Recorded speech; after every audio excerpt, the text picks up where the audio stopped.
বাড়িতেই কিন্তু দোকানের মতো খুব সহজেই জিলাপি বানানো যায়। তো নমস্কার বন্ধুরা, মনীষা রান্নাঘরে সবাইকে স্বাগত। তাহলে চলুন বন্ধুরা, জিলাপি তৈরি করার জন্য প্রথমে আমি এখানে একটা শিরা তৈরি করে নিচ্ছি। তো শিরার জন্য প্রথমে আমি এখানে দিচ্ছি এই বাটিতে হাফ বাটি পরিমাণে চিনি, মানে 1 কাপ পরিমাণে চিনি দিলাম। আর এখানে জলটা আমি অ্যাড করে দিচ্ছি।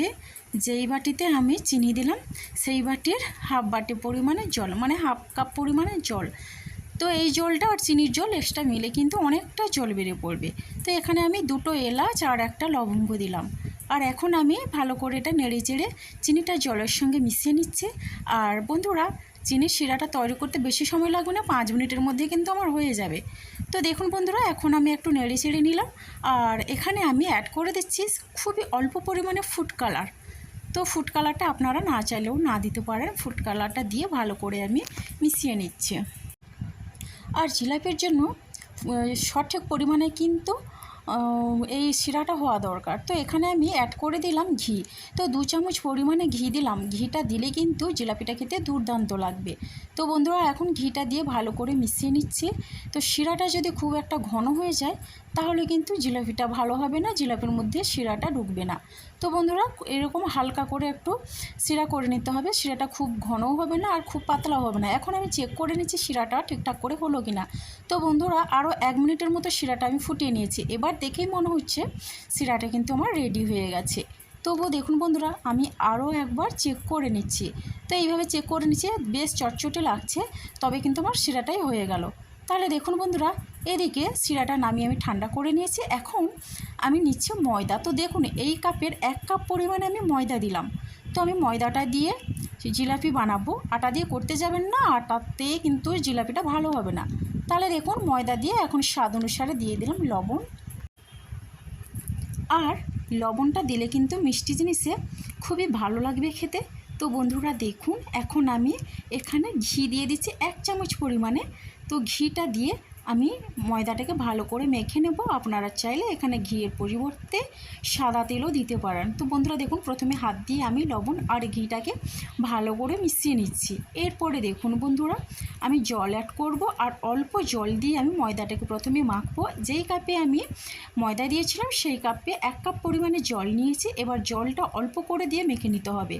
তো এই ব্যাটারটা বানানোই কিন্তু আসল, ব্যাটারের কাছে কিন্তু জিলাপিটা আসল জিলাপি পাবেন। তাহলে দেখুন বন্ধুরা, ব্যাটারটা এইভাবে অল্প জল দিয়ে আমি চটকে চটকে মেখে নিচ্ছি। ব্যাটারটা যদি খুব একটা ঘন হয়ে যায় তাহলে জিলাপির শেপ দিতে কিন্তু কষ্ট হবে বা ভালোই হবে না।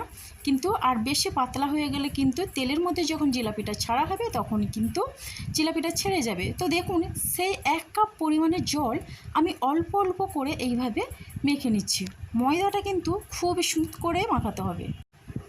তো বন্ধুরা, এতক্ষণ যারা আমার রেসিপিটি দেখছেন অবশ্যই একটা লাইক দিয়ে দেন। ভালো লাগলে লাইক, শেয়ার, কমেন্ট এবং সাবস্ক্রাইব করে আমার পাশে থাকবেন। তো দেখুন বন্ধুরা, এইভাবে করে কিন্তু ময়দাটাকে মাখতে হবে। আর ময়দার ঘনত্বটা দেখতে থাকুন।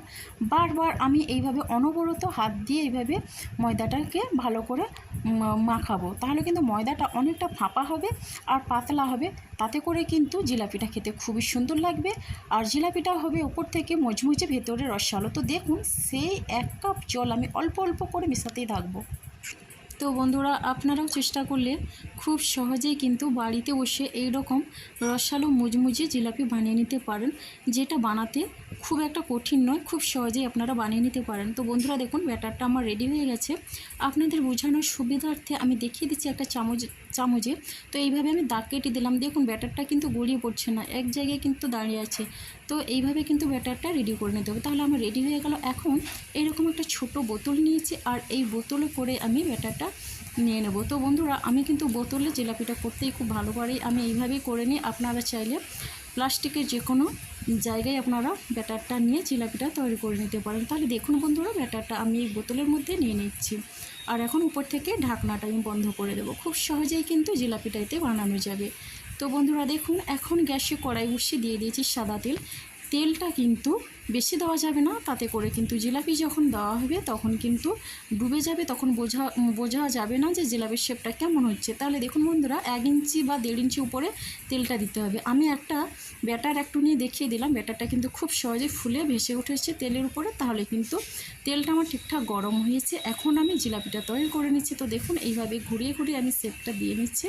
তো বন্ধুরা আপনারাও চেষ্টা করলে অবশ্যই পারবেন। আর প্রথমেই খারাপ হবে, ভালো হয়তো হবে না, এতে কিন্তু হতাশ হওয়ার কোনো কারণ নেই।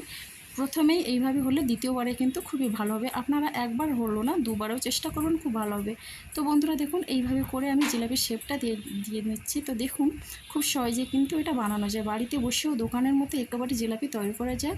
তো এক সাইড ভাজা হয়ে গেল, এখন উল্টে পাল্টে হালকা করে লাল করে আমি ভেজে নেব। আর জিলাপি ভাজার জন্য কিন্তু গ্যাসের ফ্লেমটা একেবারে লো ফ্লেমেই রাখতে হবে। হাই করলে কিন্তু জিলাপিটা পুড়ে গেলে খেতে খুব একটা ভালো হবে না। তো বন্ধুরা আপনারাও কিন্তু চেষ্টা করলে খুব সহজেই বাড়িতে বসে দোকানের মতো জিলাপি তৈরি করে নিতে পারবেন, যেটা কিন্তু খেতে একেবারে দুর্দান্ত লাগবে, বাচ্চা বড় সবার খুব ভালো লাগবে। তাহলে চলুন বন্ধুরা, দ্বিতীয়বারে আমি দেখুন আবার এইভাবে 4টা জিলাপি শেপ দিয়ে নিয়েছি। আর এটাও আমি হালকা করে ভেজে নেব। খুব সুন্দর লাগে এই জিলাপি, উপরে মজমজে, ভেতরে কিন্তু ভীষণই রসালো, খুবই সুস্বাদু জিলাপি রেসিপি। আপনারাও চেষ্টা করলে অবশ্যই পারবেন। তাহলে দেখুন বন্ধুরা সবগুলো জিলাপি আমার ভাজা হয়ে গেছে। আর এদিকে যে আমি চিনির শিরাটা তৈরি করে রেখেছিলাম, তো চিনির শিরার মধ্যে আমি জিলাপিগুলো দিয়ে দিচ্ছি। তো একসঙ্গে আমি সবগুলো দেব না, অর্ধেকটা করে দিয়ে দেবো। তো 1 কাপ জিলাপি আমার ময়দাতে 500 গ্রামের মতো জিলাপি হয়েছে। তো এই জিলাপিগুলো আমি দিয়ে দিলাম চিনির শিরার মধ্যে। আর এখন চামচ দিয়ে ভালো করে আমি একটু মিশিয়ে নিচ্ছি। এরপর চামচ দিয়ে একটু চেপে রাখতে হবে। তো এটা আমি চিনির শিরার মধ্যে বেশিক্ষণ রাখবো না, 2 মিনিটের মতো রাখবো। আবার কিন্তু বেশিক্ষণ রাখলে জিলাপিটা নরম হয়ে যাবে আর খেতে খুবই ভালো লাগবে না।